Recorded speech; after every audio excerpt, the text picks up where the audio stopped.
Bonjour à tous, c'est Jean-Luc Haut sur sa chaîne YouTube. Aujourd'hui, nous allons parler du commandement de l'espace avec les enjeux de la sécurité spatiale.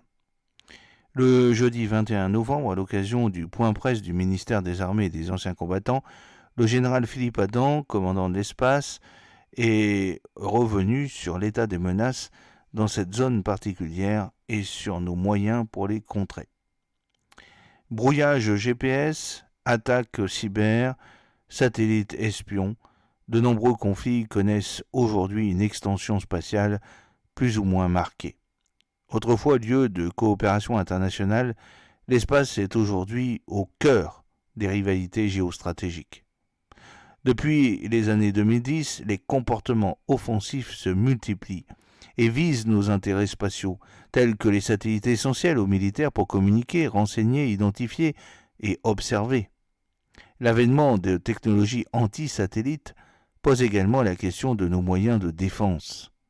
C'est pour cette raison que le commandement de l'espace, le CDE, a été créé en 2019. Son objectif, permettre à la France de disposer d'une défense spatiale renforcée et d'une autonomie stratégique spatiale. À l'occasion du point presse du ministère des Armées et des Anciens Combattants, le général Adam a dressé un état des lieux des menaces et les moyens déployés pour y faire face. Les menaces sont en forte augmentation. Nous continuons à assister à une désinhibition de certains acteurs. Actuellement, nous constatons des brouillages GPS sur de larges zones bordant la mer Baltique ou la mer Noire, a détaillé le général Adam. Il a également rappelé que le début du conflit russo-ukrainien avait été marqué par une attaque cyber visant les réseaux satellitaires Viasat. Des milliers de particuliers et d'entreprises s'étaient alors retrouvés sans connexion Internet. En particulier des pays comme la Russie ou la Chine commencent à développer des capacités spatiales qui sortent des classiques satellites d'observation et de communication, a-t-il ajouté. Face à la perspective d'un conflit dans l'espace, le CDE a plusieurs missions. Maintenir un appui spatial aux opérations militaires et planifier et conduire les opérations militaires de maîtrise de l'espace. Concrètement, la défense française peut aujourd'hui compter sur les satellites CSO, composantes spatiales optiques, pour l'observation, sur les satellites d'écoute électromagnétique, CRS, pour les ondes émises depuis le sol, et enfin sur les deux satellites de communication Syracuse 4A et Syracuse 4B. Autre enjeu, l'augmentation frénétique de la population orbitale. Pour répondre, l'armée de l'air et de l'espace développe avec la Direction générale de l'armement des patrouilleurs. Parmi eux, le patrouilleur Yoda, qui aura la capacité de surveiller tous les objets spatiaux en temps quasi réel et de protéger nos satellites jusqu'à 36 000 km de la Terre. Renforcer les partenariats.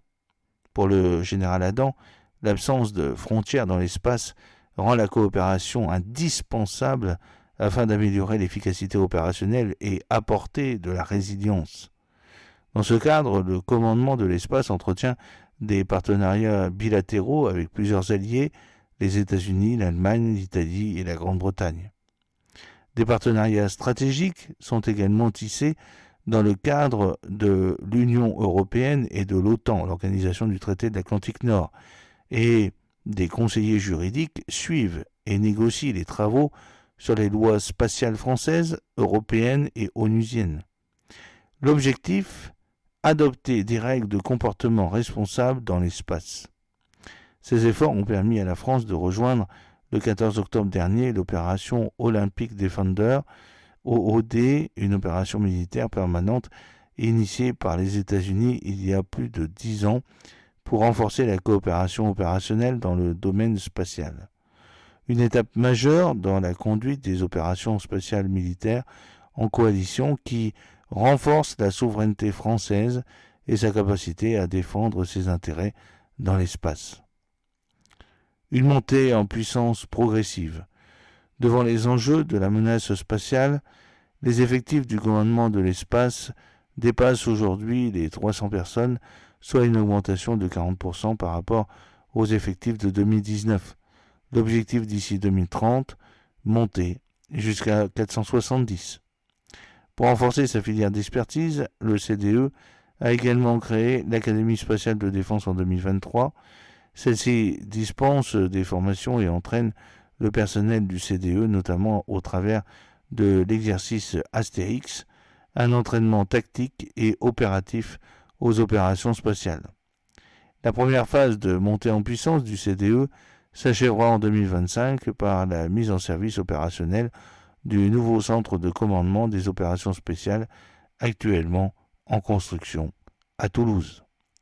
J'espère que cette petite vidéo vous a plu. N'oubliez pas de cliquer sur le pouce pour la promouvoir, de vous abonner si ce n'est pas encore fait et de partager cette vidéo sur vos réseaux sociaux. A très bientôt, fidèlement, Jean-Luc O.